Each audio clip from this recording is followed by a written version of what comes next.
আমি ডেকে নিচ্ছি আমাদের প্রথম প্রতিযোগীকে। প্রথমে মঞ্চে আসছে টুসি।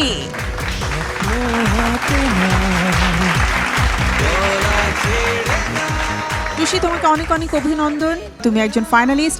তো আজ এই ফাইনালের মঞ্চে তুমি কি গাইছো?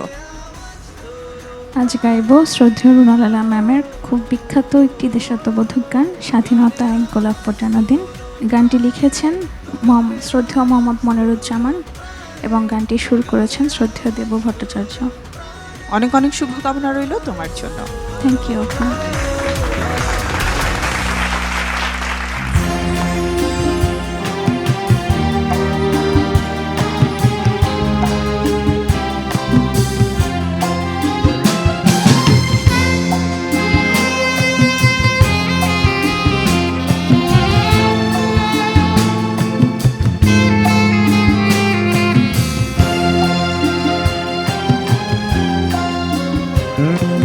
স্বাধীনতায় গোলাপ ফোটানো দিন, স্বাধীনতায় সূর্য জাগানো দিন,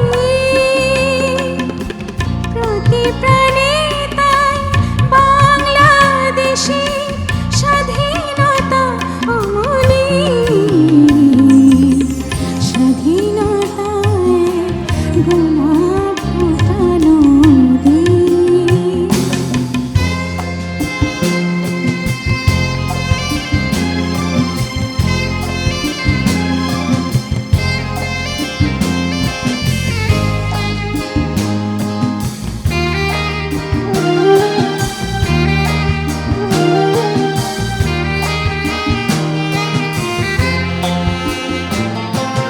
কাটার আঘাত পায়ে পায়ে ছিল কত,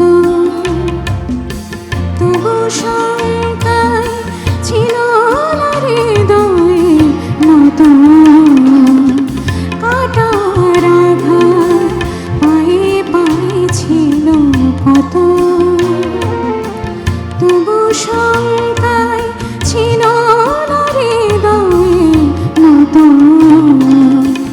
উঠবে করে ভেবে জেনেছিল জোয়ারি দোলা নদী, স্বাধীনতায় গোলাপ ফোটানো দিন।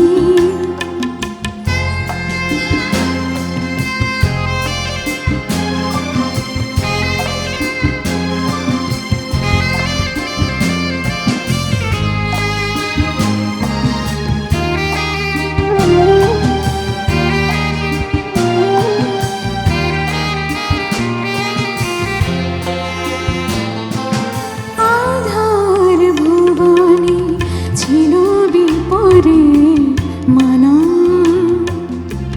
তবু সকালে ঠিকানা ছিল তো জানা। আধার ভুবনে ছিল বিপরে মানা,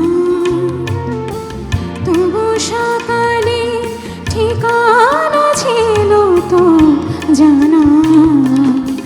জ্বলবে আলো ভেবে ভেবেছিল চেতনা জাগানো দিন, স্বাধীনতায় গোলাপ ফোটানো দিন, স্বাধীনতায় সূর্য জাগানো দিন,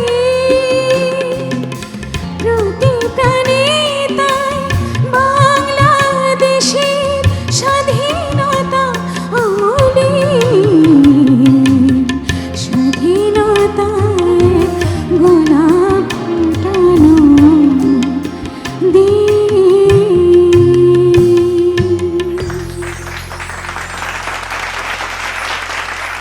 যেহেতু রুনা ম্যামের গান, প্রথমে আমি রুনা ম্যামের কাছ থেকে শুনবো না, আমি প্রথমে বন্যা ম্যামের কাছ থেকে শুনতে চাই। একদম না, একদম না, রুনা আপা থেকে শুনতে হবে, কারণ উনি একদম ঠিকটা বলবেন।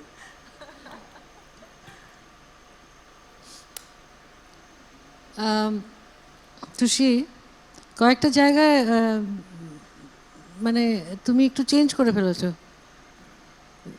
ওই যে মুখটাতে যখন আসছো ল্যান্ডিং গাও।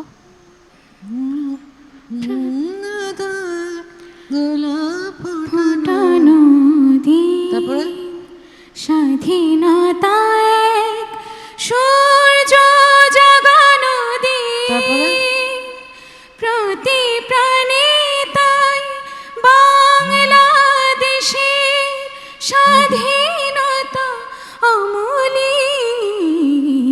এইবার ঠিক হয়েছে। আবার অন্তরাতে যাও, ওইখানে একটা ভুল আছে।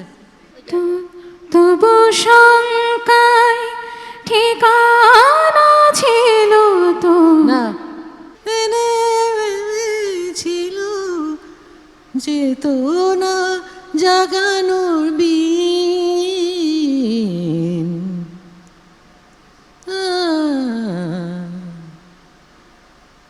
এটা বলে নেই, তুমি অন্য একটা নোট লাগিয়ে গেছো না। খুব কঠিন এই জায়গাটা, মানে পিছলা পিছলি হওয়ার চান্স অনেক, কিন্তু এটা দেবুদার সুর, মানে দেবুদা সবসময়, দেবু ভট্টাচার্য দাদা, উনি এত কঠিন গান বানাতেন যে মানে কোথা থেকে কোথায় সুর, কোথা থেকে কোথায় কি, মানে বুঝে উঠতে অনেক সময় লাগতো। তো তুমি অ্যাটেম্প্ট করেছো, গুড। একটু কেয়ারফুলি শুনে নিও গানগুলো যখন গাও। হ্যাঁ,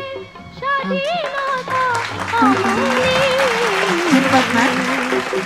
বন্যা ম্যাম, টুসি, আমার যেটা মনে হলো যে তোমার উচ্চারণটা আরো পরিষ্কার হতে হবে। গলাটা খুব মিষ্টি সুরেলা, কিন্তু উচ্চারণটা পরিষ্কার না হলে, কথা বোঝা না গেলে তো গানের অ্যাপিলটাই ঠিক মতন হয় না। কেমন? Be careful. ধন্যবাদ। সামিনা ম্যাম, প্রথমেই সবাইকে শুভেচ্ছা জানাচ্ছি তোমরা যারা এসছো। দ্বিতীয়ত যেটা, যে একদমই সময় পায়নি ওরা, যে একটু প্র্যাকটিস করবে, ওরা যে একটু বিশ্রাম নেবে, এবং ওরা যে একটু মানে একটু এনার্জিটা নিয়ে গানটা আরেকটু শুনে প্র্যাকটিস করবে, সেটা সময় পায়নি। এটা একটা অনেক বড় একটা ব্যাপার আমি মনে করি। তবে এখানে একটা তবে আছে, এই গানগুলো দেখো, আমি কিন্তু স্টেজে কখনো গাইনি এই গানটা, মানে আমার এমনি বলছি, আমি কিছুই না, মানে আমার গানগুলো গাইতে গাইতে আমার সময় চলে যায়। কিন্তু এই গানটা আমার ঠোঁটস্থ। আমাকে রুনা লায়লার যে কোনো গান তুমি বলো, ধপ ধপ গেয়ে দেবো, দু একটা ছাড়া। সাবিনা ইয়াসমিনের গান বলো, গেয়ে দেবো। রবীন্দ্রনাথের গান বা কিছু গান বা ব্যান্ডের গান, যেগুলোই বলো আমি কিন্তু গেয়ে দেবো, ভুল হবে না আমার সুরে। চেষ্টা করো, তোমাদেরও সেরকম হতে হবে। গাও বা না গাও, মুখ শুনতে হবে গান। তো যাই হোক, ওভারঅল গানটা খুব চমৎকার গেয়েছো তুমি, খুবই সুন্দর লাগছিল শুনতে, এত ভালো লাগছিল। দেশের গান। একটা জায়গায় উনি একটা কাজ দিয়েছিল প্রথম অন্তরা গাওয়ার পরে, গোলাপ ফোটানো দিন, এই কাজটাও দিলে পারতে, উনি দিয়েছিল, এটা দিলেই পারতে। তুমি দুবারই দিন প্লেন করলে, ওই কাজটাও কিন্তু একটা, মানে ওটা একটা অলংকার। কেমন ভুলভালগুলো ওগুলো ধরার জন্যই ধরছি আমরা, কারণ আমাদের মার্কস কমাতে হবে। আরেকটা জিনিস, তোমরা প্লিজ গান শুনবে, প্লিজ। শেষের দিকে চলে এসেছি, একটাই আমি বলবো, তোমরা গান শোনো, গানটাকে পাকাও, গান শুনতে থাকো। ধন্যবাদ ম্যাম।